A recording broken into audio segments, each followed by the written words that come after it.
Hello guys, welcome and welcome to Meet Nursing Academy, one of the leading academy in training nurses in the nursing competitive exam as well as IELTS and NCLEX and OET training.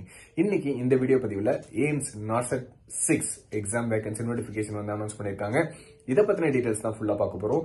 Exam பேட்டர்ன்ல நிறைய changes வந்து கொண்டு வந்திருக்காங்க. Already stage 1 stage 2 இருக்கு. அது உள்ளேயே வந்து ஒரு 5 டிவைட் பண்ணி நிறைய டிஃபரெண்டான ஒரு மெத்தட வந்து கொண்டு வந்திருக்காங்க. அத பத்தின டீடைல்டான வீடியோ தான் இன்னைக்கு பார்க்க போறோம். வீடியோவை கடைசி வரைக்கும் பாருங்க. சேனலை சப்ஸ்கிரைப் பண்ணாம பார்த்துட்டு இருக்கீங்கன்னா சேனலை சப்ஸ்கிரைப் பண்ணிட்டு சேனலை பாருங்க. வீடியோ பிடிச்சிருக்குன்னா லைக் பண்ணுங்க, மத்தவங்களுக்கு ஷேர் பண்ணுங்க. வாங்க வீடியோக்குள்ள போகலாம். ஸோ இதுதாங்க வேகன்சி நோட்டிஃபிகேஷன். AIIMS NARCET 6 ஓட வேகன்சி நோட்டிஃபிகேஷன். இது என்னைக்கு ரிலீஸ் ஆயிருக்குன்னு பாருங்க. February 26 அன்னைக்கு ரிலீஸ் பண்ணியிருக்காங்க. ஸ்டார்டிங்லேயே ஒரு இன்ட்ரோடக்ஷன் கொடுத்துருக்காங்க. அதாவது ஆன்லைன் அப்ளிகேஷனில் தான் நீங்கள் வந்து அப்ளிகேஷன் நீங்கள் அவங்களுக்கு சென்ட் பண்ணணும் அப்படின்னு சொல்லிட்டு மென்ஷன் பண்ணியிருக்காங்க. லெவல் 7 பே மேட்ரிக்ஸில் தான் உங்களோட சேலரி இருக்க போது ஒன்ஸ் நீங்கள் செலக்ட் ஆகிட்டீங்க அப்படின்னா. அதுக்கப்புறமா காமன் எலிஜிபிலிட்டி டெஸ்ட் CBT வந்து உங்களுக்கு இருக்க போகுது. சரியா? ஸோ இந்த பிகினிங்கில் இன்ட்ரோடக்ஷன் முடிஞ்ச உடனே எலிஜிபிலிட்டி க்ரைட்டீரியா வந்து ரொம்ப டீட்டெயில்டாக அவங்க கொடுத்துருக்காங்க. இது எல்லாமே எப்போவும் கொடுக்கறது மாதிரி தான். ஸோ பிஎஸ்சி நர்சிங் முடிச்சிருக்கணும், இல்லை போஸ்ட் பேசிக் பிஎஸ்சி நர்சிங் முடிச்சிருக்கணும். முடிச்ச அப்புறமா நீங்கள் வேலிடான ஒரு RN RM சர்டிஃபிகேட் வாங்கி வச்சிருக்கணும். எய்தர் ஸ்டேட் நர்சிங் கவுன்சில் இல்லைனா இந்தியன் நர்சிங் கவுன்சிலில் உங்ககிட்ட வேலிடான சர்டிஃபிகேட் இருக்கணும். நீங்கள் பிஎஸ்சி முடிச்சிருக்கீங்க அப்படின்னா எந்த ஒரு எக்ஸ்பீரியன்ஸும் தேவை கிடையாது. ஸோ இது ஃபர்ஸ்ட் பாயிண்ட். சரியா? ஸோ அடுத்து பார்த்தீங்க அப்படின்னா டிப்ளமோ. நீங்கள் இப்போ டிப்ளமோ முடிச்சிருக்கீங்க GNMல. ஸோ நீங்கள் முடிச்சுட்டு உங்ககிட்ட ஒரு 2 years ஆஃப் எக்ஸ்பீரியன்ஸ் வந்து இருக்கணும்னு சொல்லியிருக்காங்க. இதுதான் அவங்க பிஎஸ்சிக்கும் டிப்ளமோக்கும் இருக்க டிஃப்ரென்ஸ். பிஎஸ்சியில் எக்ஸ்பீரியன்ஸ் தேவை கிடையாது, டிப்ளமோவில் எக்ஸ்பீரியன்ஸ் வந்து தேவை அப்படின்னு சொல்லியிருக்காங்க. 2 years experience in minimum 50 bedded hospital. இதுலேயும் RN RM சர்டிஃபிகேட் உங்ககிட்ட கண்டிப்பாக இருக்கணும் அப்படின்னு சொல்லியிருக்காங்க. நீங்கள் 2 years கம்ப்ளீட் ஆகி நீங்கள் RN RM சர்டிஃபிகேட் வாங்கின அப்புறமா உங்களோட எக்ஸ்பீரியன்ஸ் கால்குலேட் ஆகுது பார்த்தீங்களா? ஸோ அந்த RN RM சர்டிஃபிகேட் நீங்கள் ரிஜிஸ்டர் பண்ணி அதுக்கு அப்புறமா எவ்வளோ இயர்ஸ் எக்ஸ்பீரியன்ஸ் இருக்கணும் அப்படின்னா 2 years எக்ஸ்பீரியன்ஸ் இருக்கணும். RN RM சர்டிஃபிகேட் வரதுக்கு முன்னாடியே நீங்கள் ஒரு 6 months இல்லை 3 months 2 months எக்ஸ்பீரியன்ஸ் வச்சுருக்கீங்கன்னா அதெல்லாம் கால்குலேட் பண்ண மாட்டாங்க. சரியா? ஸோ RN RM வச்சு அதுக்கப்புறமா எவ்வளோ இயர்ஸ் ஆஃப் எக்ஸ்பீரியன்ஸ் இருக்கோ அதுதான் வந்து இவங்க கால்குலேட் பண்ணுவாங்க. அது உங்களுக்கு 2 years ஆஃப் எக்ஸ்பீரியன்ஸ் இருக்கான்னு பார்த்துக்கோங்க. மினிமம் 50 bedded ஹாஸ்பிட்டல் இருக்கணும்னு சொல்லிட்டு ரொம்பவே தெளிவாக சொல்லியிருக்காங்க. அடுத்து ஏஜ் லிமிட் பார்த்தீங்க அப்படின்னா 18 to 30 years. இது வந்து அன்ரிசர்வ்டுக்கு நான் சொல்லியிருக்கேன். ரிசர்வேஷன் இதுக்கெல்லாம் வந்து அடுத்தடுத்து நான் சொல்லுவேன். ஸோ உங்களுக்கு அன்ரிசர்வ் கேட்டகரியில் அப்ளை பண்ணுறீங்க அப்படின்னா மேக்ஸிமம் ஏஜ் லிமிட் வந்து 30 years வந்து இவங்க வச்சுருக்காங்க. சரியா? ஓகே, அடுத்த இம்பார்ட்டண்டான point application fees. OBC general இவங்க எவ்வளோ ஃபீஸ் வந்து பே பண்ணுற மாதிரி இருக்குன்னா 3000 rupees வந்து பே பண்ணுற மாதிரி இருக்கும். அதே நீங்கள் SC ST economically weaker section கேண்டிடேட்டாக இருக்கீங்கன்னா 2400 rupees வந்து பே பண்ணுற மாதிரி இருக்கும். நீங்கள் ஃபிசிக்கலி சேலஞ்சாக இருக்கீங்கன்னா ஃபீஸ் எதுவும் பே பண்ண தேவை கிடையாது. இன்னொரு முக்கியமான விஷயம் எல்லாத்துலேயும் சொல்கிறது தான், நீங்கள் SC ST கேண்டிடேட்டாக இருக்கீங்க, ஒன்ஸ் நீங்கள் எக்ஸாம் அப்பியர் ஆகுறீங்க, அதுக்கப்புறமா உங்களோட சர்டிஃபிகேட் எல்லாமே வெரிஃபை பண்ணுவாங்க. அதாவது SC ST சர்டிஃபிகேட்டை வெரிஃபை பண்ணுவாங்க. அது ஒரிஜினலான SC ST சர்டிஃபிகேட்டாக இருந்துச்சுன்னா உங்களோட அமௌண்ட் நீங்கள் பே பண்ண அந்த அப்ளிகேஷன் ஃபீஸோட அமௌண்ட் 2400 rupees ரிட்டர்ன் வந்து உங்களுக்கு கொடுத்துருவோம் அப்படின்னு சொல்லியிருக்காங்க. அடுத்து முக்கியமான பாயிண்ட் என்ன அப்படின்னா, ரொம்பவே முக்கியமான பாயிண்ட்டுங்க. என்ன அப்படின்னா ஸ்டேஜ் 1 ஸ்டேஜ் 2 அப்படின்னு சொல்லிட்டு நார்செட்டில் இப்போ கொண்டு வந்திருக்காங்க. அதாவது ஸ்டேஜ் 1 வந்து நார்செட் ப்ரிலிமினரி. இதை வந்து நீங்கள் கிளியர் பண்ணாதான் நீங்கள் ஸ்டேஜ் 2வே வந்து எழுத முடியும். அது நல்லா ஞாபகம் வச்சுக்கோங்க. ஸ்டேஜ் 2 பார்த்தீங்க அப்படின்னா மெயின்ஸ் அப்படின்னு வந்து சொல்கிறாங்க. ஸ்டேஜ் 1 ப்ரிலிமினரி வந்து டேட் கொடுத்துருக்காங்க. என்னைக்கு இந்த எக்ஸாம் அப்படின்னா 14th April 2024, அதாவது சண்டே அன்னைக்கு இந்த எக்ஸாம் நடக்க போகுது.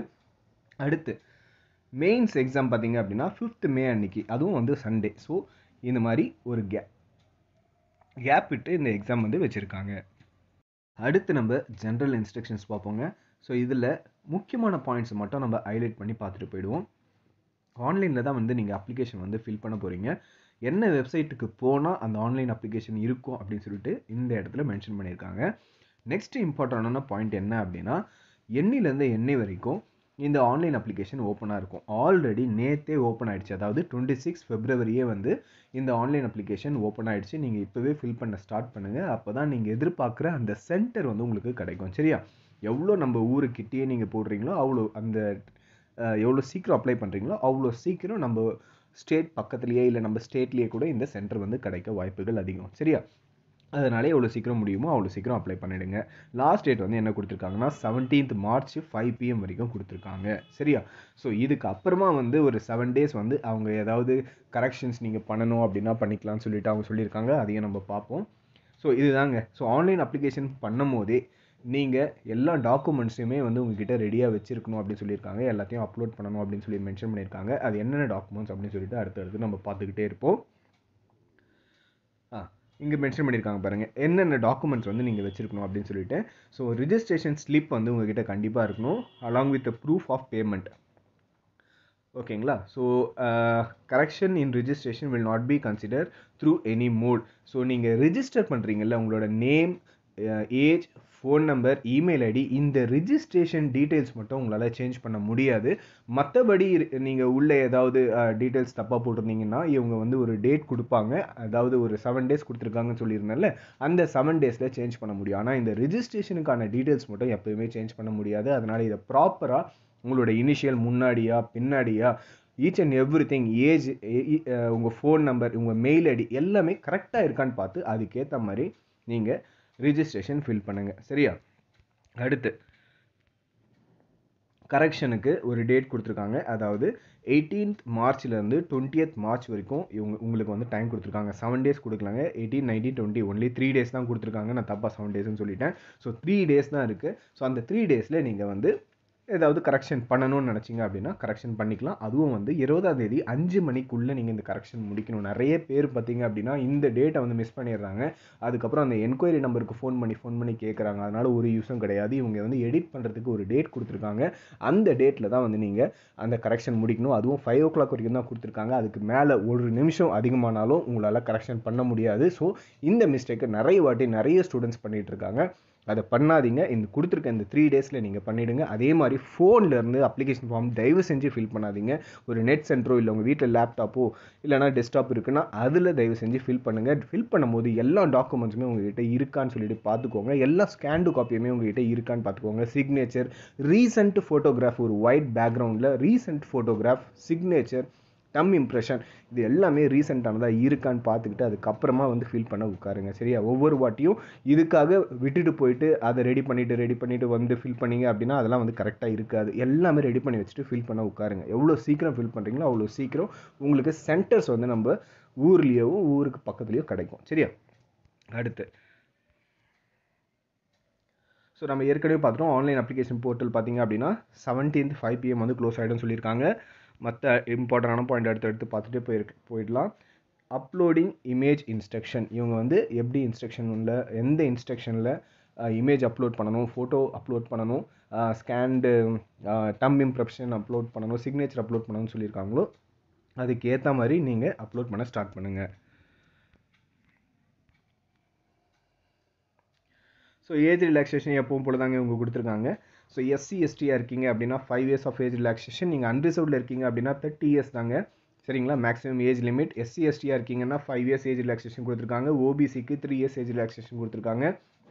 நீங்கள் ஃபிசிக்கலி சேலஞ்சாக இருக்கீங்க அப்படின்னா உங்களுக்கு 10 years ஆஃப் ஏஜ் ரிலாக்ஸேஷன் வந்து கொடுக்குறாங்க. ஃபிசிக்கலி சேலஞ்ச் ஓபிசியில் வரீங்க அப்படின்னா 13 years age relaxation. Physically challenge SC எஸ்டியில் இருக்கீங்கன்னா 15 years ஏஜ் ரிலாக்ஸேஷன் வந்து உங்களுக்கு வந்து கொடுத்துருக்காங்க. சரியா? அதே மாதிரி நீங்கள் எக்ஸ் சர்வீஸ் பர்சனாக இருக்கீங்கன்னா 5 years ஆஃப் ஏஜ் ரிலாக்ஸேஷன் கொடுத்துருக்காங்க. அடுத்து முக்கியமான பாயிண்ட் அப்படின்னா சென்ட்ரல் கவர்மெண்ட் சிவில் எம்ப்ளாயிஸ், அதாவது நீங்கள் வந்து சென்ட்ரல் கவர்மெண்ட்டில் ஒர்க் பண்ணிட்டு இருக்கீங்க, அந்த எம்ப்ளாயிஸ்க்கு மட்டும் ஒரு சில பெனிஃபிட்ஸ் வந்து இருக்குது. அது என்னன்னு சொல்லிட்டு பார்ப்போம். கவர்மெண்ட்டில் கண்டினியூஸாக நீங்கள் வந்து 3 years ஒர்க் பண்ணியிருக்கீங்க அப்படின்னா நீங்கள் ஒரு அன்ரிசர்வ்ட் கேட்டகரியில் வரீங்க அப்படின்னா உங்களுக்கு 5 years ஆஃப் ஏஜ் ரிலாக்ஸேஷன் வந்து கொடுக்குறாங்க. அதே மாதிரி நீங்கள் சென்ட்ரல் கவர்மெண்ட்டில் 3 years ஒர்க் பண்ணியிருக்கீங்க, நீங்கள் வந்து ஓபிசி கேட்டகரியில் வரீங்க அப்படின்னா உங்களுக்கு 8 years ஏஜ் ரிலாக்ஸேஷன். நீங்கள் 3 years ஒர்க் பண்ணியிருக்கீங்க, எஸ்சி எஸ்டியில் வரீங்க அப்படின்னா 10 years ஆஃப் ஏஜ் ரிலாக்ஸேஷன் வந்து கொடுக்குறாங்க. இது எப்பவும் கொடுக்கறது தான். ஆனால் என்ன ஒரு வித்தியாசம் அப்படின்னா எய்ம்ஸில் இருக்கிறவங்க ஒரு சென்ட்ரல் கவர்மெண்ட் எம்ப்ளாயியாக ஆல்ரெடி நீங்கள் ஃபார் எக்ஸாம்பிள் நீங்கள் எய்ம்ஸ் டெல்லியில் ஒர்க் பண்ணிட்டு இருக்கீங்க, நீங்கள் தமிழ்நாடுக்கு வரணும் இல்லை தமிழ்நாடு பக்கத்தில் இருக்க மங்களகிரிக்கு வரணும், இந்த மாதிரி எதிர்பார்த்து நீங்கள் உங்கள் ஏஜ் வந்து ஆல்ரெடி 33, 34 ஆகிடுச்சு, உங்களுக்கு ஏஜ் ரிலாக்ஸேஷன் கிடைக்குமா அப்படின்னு நீங்கள் எதிர்பார்த்தீங்க அப்படின்னா உங்களுக்கு கண்டிப்பாக கிடைக்காது. அதே நீங்கள் ஒரு சப்தர்ஜங் ஹாஸ்பிட்டல்லையோ இல்லை lady Harding, Kalavathi, RML hospital இல்லைனா கேரளாவில் இருக்க ஸ்ரீ சித்ரா ஹாஸ்பிட்டல், இந்த 5 ஹாஸ்பிட்டல் வந்து பியூர் சென்ட்ரல் கவர்மெண்ட் ஹாஸ்பிட்டல். ஏன்னா சிஜிஹெச்எஸ் ஹாஸ்பிட்டலில் நீங்கள் ஒர்க் பண்ணிட்டு இருக்கீங்க அப்படின்னா இதில் வந்து பியூர் சென்ட்ரல் கவர்மெண்ட் ஹாஸ்பிட்டல். சரியா? இந்த இடத்துல ஒர்க் பண்ணுறவங்களுக்கு மட்டுமே இந்த சென்ட்ரல் கவர்மெண்ட் எம்ப்ளாய்க்கு கொடுக்குற அந்த ஏஜ் ரிலாக்ஸேஷன் அப்ளிகபிள் ஆகும். எய்ம்ஸில் நீங்கள் ஒர்க் பண்ணிட்டு இருந்தாலும் இது அப்ளிகபிள் ஆகாது. Not only AIIMS, JIPMER, NIMHANS இது எல்லாமே வந்து அட்டானமஸ். இவங்களை வந்து central government employee as a central government employee அப்படின்னு வந்து கன்சிடர் பண்ணக்கூடாது அப்படின்னு சொல்லி மென்ஷன் பண்ணிட்டாங்க. அதாவது பியூர் சென்ட்ரல் கவர்மெண்ட் கிடையாது, இது வந்து ஒரு அட்டானமஸ் பார்ஷியல் சென்ட்ரல் கவர்மெண்ட். சரியா? ஸோ இவங்களுக்கு வந்து ஏஜ் ரிலாக்ஸேஷன் வந்து கொடுக்க மாட்டோம் அப்படின்னு சொல்லி மென்ஷன் பண்ணியிருக்காங்க. ஒன்லி பியூர் சென்ட்ரல் கவர்மெண்ட் எம்ப்ளாயிஸ்க்கு மட்டும்தான் இந்த ஏஜ் ரிலாக்ஸேஷன் அப்ளிகபிள் ஆகும் அப்படின்ற ஒரு விஷயத்தையும் தெளிவாக இவங்க சொல்லியிருக்காங்க. அதை நோட் பண்ணி வச்சுக்கோங்க. ஓபிசி சர்டிஃபிகேட் எப்பவும் நிறைய பேர் பண்ணுற மிஸ்டேக் இது தாங்க. ஓபிசி சர்டிஃபிகேட்டை வந்து ஒவ்வொரு வாட்டியும் நான் சொல்கிறது இதுதான், ஒரு ஃபைனான்ஷியல் இயர் தான் வந்து ஒரு ஓபிசி சர்டிஃபிகேட்டோட வேலிடிட்டி, ஒரு எக்கனாமிக்லி வீக்கர் செஷனோட சர்டிஃபிகேட்டோட வேலிடிட்டி. ஒரு ஃபைனான்ஷியல் இயர் அப்படின்னா ஏப்ரல் மாதம், அதாவது ஃபார் எக்ஸாம்பிள் இந்த வருஷம் நீங்கள் எடுத்துக்கிட்டீங்க அப்படின்னா ஏப்ரல் 2024 நெக்ஸ்ட் இயர் மார்ச் 2025 வரைக்கும் தான் வந்து ஒரு வேலிட் பீரியட். சரியா? இது வந்து ஒரு ஃபைனான்ஷியல் இயர் பீரியட்னு சொல்லுவாங்க. ஸோ இவங்க வந்து எது கேட்டிருக்காங்கன்றத பாருங்கள். இவங்க நீங்கள் ரெடி பண்ண வேண்டிய அந்த ஓபிசி சர்டிஃபிகேட்டோட வேலிடிட்டி வந்து இந்த நாளுக்குள்ளே தான் இருக்கணும். அதாவது 1 ஏப்ரல் 2023 31 மார்ச் 2024 இருக்கிற அந்த ஓபிசி சர்டிஃபிகேட் இருக்கணும். அப்போ தான் நீங்கள் வந்து ஓபிசி கேண்டிடேட் அப்படின்னு சொல்லிட்டு உங்களால் ப்ரூவ் பண்ண முடியும். நீங்கள் ஆன்லைன் அப்ளிகேஷன் ஃபில் பண்ணும்போதே இந்த சர்டிஃபிகேட் வந்து உங்ககிட்ட இருக்கணும். சரியா? அதை வந்து மனசில் வச்சுக்கோங்க. இதுக்கு அப்புறமா நான் எக்ஸ்பைரான ஓபி சர்டிஃபிகேட் வச்சுருக்கேன், இல்லை ஆன்லைன் அப்ளிகேஷன்லாம் ஃபில் பண்ணி எக்ஸாம்லாம் எழுதி முடிச்சுட்டு அப்புறமா ரிசல்ட் வந்த அப்புறமா நான் வாங்கிக்கிறேன் ஓபி சர்டிஃபிகேட், இதெல்லாம் வந்து பண்ணீங்க அப்படின்னா அவங்க உங்களை ரிஜெக்ட் பண்ணிவிடுவாங்க. இதை ஞாபகம் வச்சுக்கோங்க. அதே மாதிரி எக்கனாமிக்லி வீக்கர் செஷன் கேட்டகரியில் நீங்கள் அப்ளை பண்ணுறீங்க அப்படின்னா இன்கம் சர்டிஃபிகேட், அசட் சர்டிஃபிகேட் தயவு செஞ்சு வாங்கி வச்சுக்கோங்க. அதுவும் இந்த டைம் பீரியட்குள்ளே தான் இருக்கணும் அப்படின்னு சொல்லிட்டு அவங்க மென்ஷன் பண்ணியிருக்காங்க. அதுதான் அடுத்த பாயிண்ட்டு. சரிங்களா? இது ரெண்டு விஷயத்தையும் கொஞ்சம் கவனமாக பாருங்கள். மற்றபடி இம்பார்ட்டண்டான பாயிண்ட்டை கவர் பண்ணிட்டு போவோம். என்னென்னலாம் சர்டிஃபிகேட்ஸ் வந்து நீங்கள் வச்சுருக்கணும் அப்படின்னு சொல்லி இவங்க மென்ஷன் பண்ணியிருக்காங்க பாருங்கள். Original certificates, documents of qualified candidates will be verified by the respective AIIMS hospital. Once நீங்கள் செலக்ட் ஆகிட்டீங்க அப்படின்னா இந்த ஃபாலோயிங் சர்டிஃபிகேட் வந்து உங்ககிட்ட இருக்கணும் அப்படின்னு சொல்லிட்டு ரொம்ப தெளிவாக சொல்லியிருக்காங்க. என்னென்ன சர்டிஃபிகேட்ஸ் வந்து உங்ககிட்ட இருக்கணும், அதே மாதிரி இந்த சர்டிஃபிகேட்ஸ் ஒரிஜினல் சர்டிஃபிகேட்ஸ் கூடவே ஒரு செட் ஃபோட்டோ காப்பி, ஒரு செட்டுன்றது 2 செட் செல்ஃப் அட்டஸ்டேட் பண்ணி ஃபோட்டோ காப்பி எடுத்து வச்சுக்கோங்க. சரியா?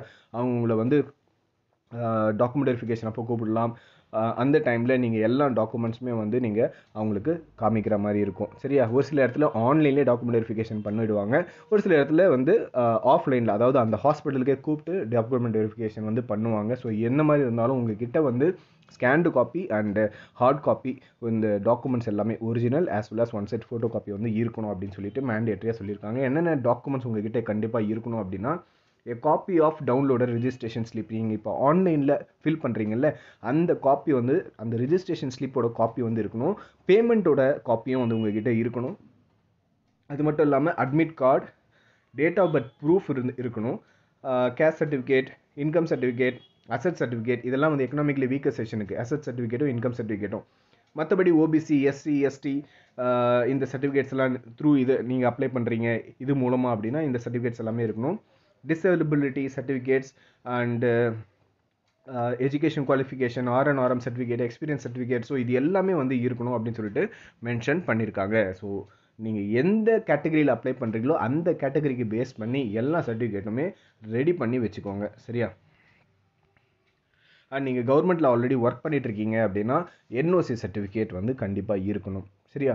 அது கவர்மெண்ட்னா நீங்கள் மீன்ஸ் சென்ட்ரல் கவர்மெண்ட்டில் மட்டும் ஒர்க் பண்ணணும் அப்படின்னு கிடையாது. நீங்கள் எய்ம்ஸ்லேயே ஒர்க் பண்ணிட்டு இருக்கீங்க, உங்கள் ஏஜ் பாராவில் ஏஜ் லிமிட்குள்ளே தான் இருக்கீங்க, நீங்கள் திருப்பி இன்னொரு எய்ம்ஸ்க்கு அப்ளை பண்ணுறீங்கனாலும் நீங்கள் NOC சர்டிஃபிகேட் வாங்கி வச்சுருக்கணும். சரியா? அடுத்த இம்பார்ட்டண்டான பாயிண்ட்,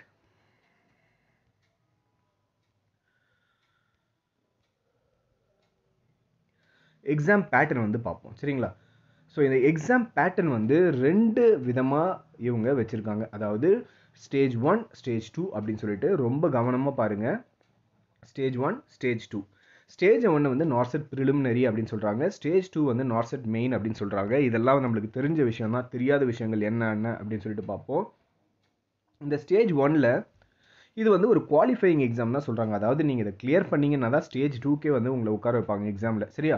ஸோ ஸ்டேஜ் 1ன்றது முக்கியமான ஒரு குவாலிஃபிகேஷன் எக்ஸாம். இந்த எக்ஸாம் எப்படி இருக்க போகுது அப்படின்னு சொல்லிட்டு பார்ப்போம். இதை பேஸ் பண்ணி இந்த ஸ்டேஜ் 1 வந்து ஒரு மெரிட்டுக்காக கிடையாது, ஒரு ஃபைனல் செலெக்ஷன் லிஸ்ட் ரெடி பண்ணுறதுக்கு இந்த ஸ்டேஜ் 1 எக்ஸாம் கிடையாது. உங்களை வந்து ஸ்டேஜ் 2க்கு வந்து நீங்கள் வந்து குவாலிஃபையாக இல்லையான்னு பார்க்கறது மட்டும்தான் இந்த ஸ்டேஜ் 1ஓட எக்ஸாம். சரியா? ஃபைன். ஸோ இந்த எக்ஸாம் வந்து பேட்டர்ன் வந்து எப்படி இருக்க போகுது, இதுதான் ரொம்ப ரொம்ப முக்கியம். 90 மினிட்ஸ் வந்து இந்த எக்ஸாம் வந்து இருக்க போகுதுங்க. ஃபர்ஸ்ட் இம்பார்ட்டண்டான பாயிண்ட். செகண்ட் வந்து 100 MCQ இருக்க போது. சரியா, அதுக்கு வந்து 4 ஆப்ஷன் வந்து கொடுத்துருக்க போகிறாங்க. 20 MCQ ஜென்ரல் நாலேஜ்லேருந்து ஆப்டிடியூட்லேருந்தும் வரப்போகுது. 80 MCQ வந்து நம்ம நர்சிங் சிலபஸ்லேருந்து தான் வரப்போகுது. நெகட்டிவ் மார்க் இதுக்கு இருக்குது, அதாவது 1/3 மார்க் வந்து negative mark for each wrong answer. சரியா, இதெல்லாம் நம்மளுக்கு தெரிஞ்ச விஷயம். தெரியாத விஷயம் என்ன அப்படின்னா இந்த இடத்துல மென்ஷன் பண்ணியிருக்காங்க பாருங்கள். Question paper will be divided in 5 section. அதாவது 5 டிவிஷனாக இந்த கொஸ்டின் பேப்பர் இருக்க போது. ஒவ்வொரு செக்ஷன்லையும் 20 கொஸ்டின் வரும். அதில் 18 மினிட்ஸ் தான் உங்களுக்கு டைம் பீரியட் இருக்கும். சரியா, நான் வந்து ஒரு டேப்லெட் காலம் மாதிரி போட்டு உங்களுக்கு எக்ஸ்பிளைன் பண்ணுறேன், கவனமாக பாருங்கள். ஸோ 5 ஸ்டேஜில் கொஸ்டின் பேப்பர் இருக்க போகுது. 1 2 3 4. ஸோ 1 2 3 4 5. ஸோ இந்த மாதிரி 5 ஸ்டேஜில் வந்து இந்த கொஸ்டின் பேப்பர் வந்து இருக்க போகுதுங்க. சரியா, ஈச் ஸ்டேஜில் உங்களுக்கு எவ்வளோ கொஸ்டின்ஸ் வரும் அப்படின்னு சொல்லிட்டு பார்ப்போம். ஃபஸ்ட் ஸ்டேஜில் உங்களுக்கு வந்து ஒரு 20 கொஸ்டின் வரும். செகண்ட் ஸ்டேஜில் ஒரு 20, தேர்டில் ஒரு 20, ஃபோர்த்தில் ஒரு 20, ஃபிஃப்த்தில் ஒரு 20. அதாவது டோட்டலாக நீங்கள் சேர்த்திங்க அப்படின்னா 100 கொஸ்டின்ஸ் வந்து வந்துடுங்க. எவ்வளோ கொஸ்டின்ஸ் வரப்போகுதுங்க? 100 கொஸ்டின்ஸ் வந்து உங்களுக்கு வந்து வந்துடும். இதுக்கு அவங்க கொடுத்துருக்க டைம் பீரியட், ஒவ்வொரு ஸ்டேஜுக்கும் அவங்க கொடுத்துருக்க டைம் பீரியட் பார்த்தீங்கன்னா 18 மினிட்ஸ். ஸோ ஸ்டேஜ் 1ல் 20 கொஸ்டின் வரப்போகுது. அதுக்கு உங்ககிட்ட இருக்க நேரம் எவ்வளோ? 18 நிமிஷம். ஸ்டேஜ் 2ல் ஒரு 20 கொஸ்டின் வரப்போகுது. அதுக்கு நீங்கள் உங்ககிட்ட இருக்க நேரம் எவ்வளோ? 18 நிமிஷம். இது மாதிரி ஒவ்வொரு ஸ்டேஜுக்கும் அவன் 18 மினிட்ஸ் தான் வந்து டைம் பீரியட் கொடுக்குறான். ஒவ்வொரு ஸ்டேஜ்லையும் 20 கொஸ்டின் வந்து இருக்க போகுது. சரியா, இந்த 18 மினிட்ஸ் முடிஞ்ச உடனே, ஃபார் எக்ஸாம்பிள் நீங்கள் ஸ்டேஜ் 1 எக்ஸாம் வந்து எழுதிட்டு இருக்கீங்க, 18 மினிட்ஸ் ஆயிடுச்சு, நீங்கள் 5 கொஸ்டின் தான் அட்டன் பண்ணியிருக்கீங்க அப்படின்னா ஆட்டோமேட்டிக்காக அது ஆஃப் ஆகிட்டு ஸ்டேஜ் 2ஓட கொஸ்டின்ஸ் வந்து ஸ்டார்ட் ஆகிடும். திருப்பி நீங்கள் ஸ்டேஜ் 1 கொஸ்டினை போய் பார்க்கணும், அதை ஆன்சர் பண்ணணும்னு நினச்சிங்கன்னா வாய்ப்பே கிடையாது, அதை பார்க்கவே முடியாது. சரியா, அதோட ஆன்சர் வந்து பண்ணவே முடியாது. நீங்கள் வந்து ரிவ்யூ கொடுத்து வச்சுருக்கலாம், டவுட்ஃபுல் கொஸ்டின் மார்க் பண்ணி வச்சுருக்கலாம், ஆனாலும் உங்களால் திருப்பி போயிட்டு அந்த ஆன்சரை பண்ண முடியாது. இதை கவனமாக ஞாபகம் வச்சுக்கோங்க. இதுதான் புதுசாக இவங்க கொண்டு வந்திருக்க அந்த சேஞ்சஸ். 5 ஸ்டேஜ், ஒவ்வொரு ஸ்டேஜுக்கும் 18 நிமிஷம். அந்த 18 நிமிஷத்தில் 20 கொஸ்டின் சால்வ் பண்ணணும். ஸ்டேஜ் 1 அந்த 18 நிமிஷம் முடிஞ்ச உடனே ஆட்டோமேட்டிக்காக அது ஆஃப் ஆகிடும். ஸ்டேஜ் 2 வந்து ஓப்பன் ஆகிடும். ஸோ இது வந்து க்ரூஷியலான பீரியட். ஸோ கரெக்டாக இந்த பேட்டர்னை ஃபாலோ பண்ணி முடிக்கணும் நீங்கள். இது இந்த கான்செப்டை, இந்த லாஜிக்கை வந்து நல்லா புரிஞ்சு வச்சுக்கோங்க. சரியா, அடுத்து இதில் வந்து நீங்கள் முடிச்சிடுறீங்க. இந்த 80, அதாவது இந்த 5 ஸ்டேஜும் முடியுதுன்னு வைங்களேன். முடிஞ்சு 90 மினிட்ஸில் நீங்கள் சப்மிட் கொடுக்குறீங்களோ இல்லையோ ஆட்டோமேட்டிக்காக ஆஃப் ஆகிடும். அதுவே சப்மிட் எடுத்துக்கும். அதுக்கப்புறமா உங்களால் எதுவுமே பண்ண முடியாது. ஸோ 90 மினிட்ஸ், ஒவ்வொரு ஸ்டேஜும் 18 மினிட்ஸ், ஒவ்வொரு ஸ்டேஜுக்கும் 20 கொஸ்டின்ஸ். முடிக்கிறீங்களோ முடிக்கலையோ அது ஆட்டோமேட்டிக்காக ஸ்டேஜ் 2, ஸ்டேஜ் 3, ஸ்டேஜ் 4, ஸ்டேஜ் 5ன்னு போயிட்டே இருக்கும். கடைசியாக 90 மினிட்ஸ் முடிஞ்சவொடனே அதுவே சப்மிஷன் கொடுத்துக்கும். சரியா, ஸோ இதுதாங்க நியூ பேட்டர்ன். ஸோ கவனமாக எந்தெந்த கொஸ்டின் அட்டன் பண்ண முடியுமோ அந்தந்த கொஸ்டினை டக்குன்னு அட்டன் பண்ணி அடுத்த ஸ்டேஜுக்கு போகிற வேலையை பாருங்கள். அப்போ தான் கரெக்டாக இருக்கும். சரியா, ஃபைன். ஸோ குவாலிஃபைங் மார்க்ஸ் வந்து கொடுத்துருக்காங்க பாருங்கள். நீங்கள் வந்து அன்ரிசர்வ்டில் இருக்கீங்க, எக்கனாமிக்கலி வீக்கர் செக்ஷனில் இருக்கீங்கன்னா 50 மார்க் எடுக்கணும். ஓபிசியில் இருக்கீங்க அப்படின்னா 45 மார்க் எடுக்கணும். SC/STயில் இருக்கீங்கன்னா 40 மார்க் எடுக்கணும். ஃபிசிக்கலி சேலஞ்சுனா அடிஷ்னலாக ஒரு 5% வந்து ரிலாக்ஸேஷன் கொடுக்குறாங்க. நீங்கள் ஸ்டேஜ் 2க்கு வந்து இப்போ குவாலிஃபை ஆகி வரீங்க அப்படின்னா, ஸோ எப்படி அவங்க ஸ்டேஜ் 2க்கு வந்து குவாலிஃபை ஆன கேண்டிடேட்ஸ் வந்து செலக்ட் பண்ணுறாங்கன்னு பாருங்கள். ஒவ்வொரு சீட்டுக்கு 5 பேரை வந்து செலக்ட் பண்ணுறாங்க. திருப்பி சொல்கிறேன், ஒரு சீட்டுக்கு 5 பேர் செலக்ட் பண்ணுறாங்க. சரியா, ஸோ அந்த மாதிரி தான் வந்து குவாலிஃபை பண்ணி அவங்க கொண்டு வராங்க. ஸோ அந்த கேண்டிடேட்ஸ் எல்லாத்தையும் வந்து இப்போ நீங்கள் டை வரீங்க அப்படின்னா 2 பேரும் ஒரே மார்க் எடுத்திருந்தால் 2 பேரையுமே வந்து கூப்பிடுவாங்க. ஃபிசிக்கலி சேலஞ்ச் எந்த கேட்டகரியாக இருக்கீங்க அப்படின்னாலும் அவங்கள வந்து ஸ்டேஜ் 2க்கு வந்து கூப்பிட்ருவோம் அப்படின்னு சொல்லிட்டு மென்ஷன் பண்ணியிருக்காங்க. இது தாங்க ஓவராலாக வந்து ஸ்டேஜ் 1 பற்றி, பேட்டர்னை பற்றி நான் உங்களுக்கு கிளியராக சொல்லிட்டேன். ஸ்டேஜ் 2ல் வந்து எக்ஸாம் எப்படி இருக்க போகுதுன்னு பாருங்கள். இதில் வந்து 100 மார்க்ஸுக்கு தான் எக்ஸாம் வைக்க போகிறாங்க. 90 மினிட்ஸ் வந்து எக்ஸாம் இருக்க போகுது. ஸோ இதில் வந்து என்டையர் சிலபஸ் ஆஃப் நர்சிங் கோர்ஸில் இருந்து தான் இவங்க வந்து கொஸ்டின் எடுக்க போகிறாங்க. அந்த கொஸ்டின் எப்படி இருக்க போகுது அப்படின்னா சினாரியோ பேஸ்ட் கொஸ்டின்ஸ் தான் வந்து இருக்க போகுது. எப்படின்னா உங்களோட ஸ்கில்ஸ்லையும் உங்களோட காம்பிடன்ஸையும் வந்து அசஸ் பண்ணுற மாதிரி அந்த கொஸ்டின்ஸ் வந்து இருக்கும்னு சொல்லியிருக்காங்க.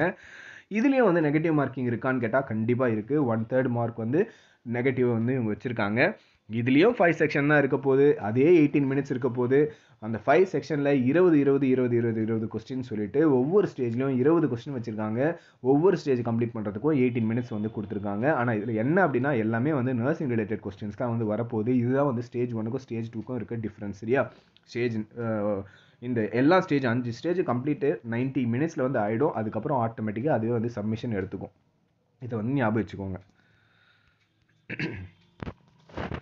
ஸோ மற்ற இதுலேயும் வந்து குவாலிஃபையிங் பர்சன்டேஜ் வந்து சேம் தாங்க. ஸ்டேஜ் 1ல் நம்ம எவ்வளோ பார்த்தோமோ அதே தான் எங்கேயும் வந்து அவங்க கொடுத்துருக்காங்க. எதுவும் வந்து வித்தியாசமாக சொல்லலை. சிலபஸ் வந்து எல்லா நர்சிங் சிலபஸ் தான். அது எல்லாமே நீங்கள் வந்து கவர் பண்ணியிருக்கணும். மற்ற இம்பார்ட்டண்டான பாயிண்ட் மட்டும் பார்த்துட்டு போயிடுவோம். இப்போ எந்தெந்த எய்ம்ஸ் வந்து இந்த நார்செட் 6க்குள்ளே வந்திருக்காங்க அப்படின்னு சொல்லிட்டு பார்ப்போம். எய்ம்ஸ் பட்டிண்டா, புவனேஸ்வர், பிலாஸ்பூர், டியோகர், கோரக்பூர், குவாஹாத்தி, கல்யாணி, மங்களகிரி நம்மளுக்கு பக்கத்தில் இருக்குது, நாக்பூர், நியூ டெல்லி, பாட்னா, ரேபேலி, ராய்ப்பூர் அண்ட் விஜய்பூர். சரியா? ஸோ இத்தனை எய்ம்ஸ், அதாவது ஒரு 14 எய்ம்ஸ் வந்து இந்த நார்செட் 6ல் வந்து காம்பீட் பண்ணுறாங்க. இது இல்லாமல் pure central government hospital vacancy இல்லாமல் வந்து கூடிய சீக்கிரம் இவங்க ஆட் பண்ணுவாங்க. அது எவ்வளோ அப்படின்னு சொல்லிட்டு நான் வந்து ஒன்ஸ் நான் அப்டேட் வந்த உடனே உங்களுக்கு வந்து இன்டிமேட் பண்ணுறேன். சரியா? ஸோ லாஸ்ட்டாக உங்ககிட்ட எப்போ இருக்க மாதிரி ஒரு கொஸ்டின் வரும். அது என்ன அப்படின்னா 80-20 ரேஷியோ இருக்குங்களா? கண்டிப்பாக 80-20 ரேஷியோ இருக்குங்க. சரியா? ஸோ இங்கே வந்து அதை கிளியராக மென்ஷன் பண்ணியிருக்காங்க. 20% for males, 80% seat reserved for females. ஓகேவா? ஃபைன். மற்றபடி லாஸ்ட்டாக அவங்கள காண்டாக்ட் பண்ணுறதுக்கு ஒரு டீட்டெயில்ஸ் வந்து கொடுத்துருக்காங்க. அதை மெயினாக பார்த்துருவோம். ஸோ காண்டாக்ட் இன்ஃபர்மேஷன் இதுதாங்க. ஸோ நீங்கள் வந்து டெலிஃபோனிக் மூலமாகவும் அவங்கள வந்து காண்டாக்ட் பண்ணலாம். இல்லை அப்படின்னா இவங்க ரைஸ் ஏ கொரி அப்படின்னு சொல்லிட்டு ஒரு ஆப்ஷன் வச்சுருப்பாங்க. அந்த ஆப்ஷன் மூலமாக உங்களுக்கு என்ன ப்ராப்ளமோ அதை அவங்களுக்கு இன்டிமேட் பண்ணிங்க அப்படின்னா அவங்க அதை சால்வ் பண்ணுவாங்க. ஸோ இதுதான் டோல் ஃப்ரீ நம்பர். என்ன டைமில் என்ன டேயில் நீங்கள் கால் பண்ணணும்னு சொல்லிட்டு இங்கே வந்து கிளியராக மென்ஷன் பண்ணியிருக்காங்க. அதாவது Monday to Friday 10 AM to 5 PM. அதே சாட்டர்டேவாக இருந்துச்சு அப்படின்னா 10 AM to 1 PM toll free number கொடுத்துட்டாங்க. இதுதான் டோல் ஃப்ரீ நம்பர். 2 ஆப்ஷன் கொடுத்துருக்காங்க அவங்கள காண்டாக்ட் பண்ண. ஒன்று ஃபோன் நம்பர், இன்னொன்று வந்து அந்த அப்ளிகேஷன் ஃபார்ம் உள்ளே நீங்கள் உள்ளே போகும்போது ரைஸ் ஏ கொரின்னு ஒரு ஆப்ஷன் இருக்கும். அதை கிளிக் பண்ணி மை பேஜில் இந்த ரைஸ் ஏ கொரி ஆப்ஷன் இருக்கும். அதை கிளிக் பண்ணி நீங்கள் வந்து கொரியை வந்து ரைஸ் பண்ணிக்கலாங்க. சரியா? ஸோ இதுதான் இதில் முக்கியமாக நான் உங்களுக்கு சொல்லணும்னு நினச்சது, இந்த புதுசாக இருக்கிற அந்த எக்ஸாம் பேட்டர்ன். இது உங்களுக்கு புரிஞ்சிருக்கும்னு நினைக்கிறேன். புரியாதவங்க அவங்க கமெண்ட் செக்ஷனில் இல்லைனா வாட்ஸ்அப்பில் ஒரு வாட்டி நீங்கள் கமெண்ட் பண்ணுங்கள். ஸோ அதுக்கு நான் ரிப்ளை பண்ணுறேன். அது உங்கள் வாய்ஸ் மெசேஜாகவும் ரெக்கார்ட் பண்ணி உங்களுக்கு அனுப்புகிறேன். சரியா? இல்லைனா ஃபோன் பண்ணி உங்களுக்கு புரிய வைக்கிறேன். பட் இதுதான் எக்ஸாமினேஷன் பேட்டர்ன். இந்த எக்ஸாமினேஷன் பேட்டர்ன் தான் ரொம்பவே முக்கியம். அந்த இடத்துல நீங்கள் எப்படி உங்களோட ப்ரெசன்ஸ் ஆஃப் மைண்டை யூஸ் பண்ணுறீங்களோ அதை பேஸ் பண்ணி தான் அந்த எக்ஸாம் நீங்கள் கிளியர் பண்ணுறீங்களா இல்லை அப்படின்னு சொல்லிட்டு உங்களுக்கு இருக்கும். அதே மாதிரி இன்னொரு முக்கியமான விஷயம் என்ன சொல்லணும் அப்படின்னு நினச்சேன் அப்படின்னா, மீட்டியர் நர்சிங் அகாடமி எப்பவும் போல் இந்த வாட்டியும் நார்செட் 6 மட்டும் இல்லாமல் இஎஸ்ஐ எக்ஸாம் அனௌன்ஸ் பண்ணியிருக்காங்க, டிஎஸ்எஸ்எஸ்பி எக்ஸாம் அனௌன்ஸ் பண்ணியிருக்காங்க. ஸோ எல்லா எக்ஸாமுக்கும் சேர்த்து ஒரு கிராஷ் கோர்ஸ் எக்ஸாக்டாக சொல்லணும் அப்படின்னா மெயினாக நார்செட் எக்ஸாமை ஃபோக்கஸ் பண்ணி ஒரு கிராஷ் கோர்ஸ் வந்து ஸ்டார்ட் பண்ண போகிறோம் நெக்ஸ்ட் மந்த், அதாவது மார்ச்லேருந்து. அதை பற்றின டீட்டெயில்ஸ் கூடிய சீக்கிரமே உங்களுக்கு வந்து நான் தெரியப்படுத்தினேன் யூடியூப் வீடியோவில். ஸோ யாரெல்லாம் அதை யூட்டிலைஸ் பண்ணிக்கணும்னு நினைக்கிறீங்களோ அதை யூட்டிலைஸ் பண்ணிவிட்டு எக்ஸாமை சீக்கிரமாக கிளியர் பண்ணுங்கள். ஆல் த பெஸ்ட் ஃபார் வாட்சிங் திஸ் வீடியோ. திருப்பி நான் சொல்கிறது தான், சப்ஸ்கிரைப் பண்ணாமல் சேனலில் பார்த்துட்டு இருக்கீங்கன்னா சப்ஸ்கிரைப் பண்ணிவிட்டு சேனலில் பாருங்கள். வீடியோ பிடிச்சிருக்குன்னா லைக் பண்ணுங்கள், மற்றவங்களுக்கும் ஷேர் பண்ணுங்கள். தேங்க்யூ வெரி மச் ஃபார் வாட்சிங் திஸ் வீடியோ கைஸ்.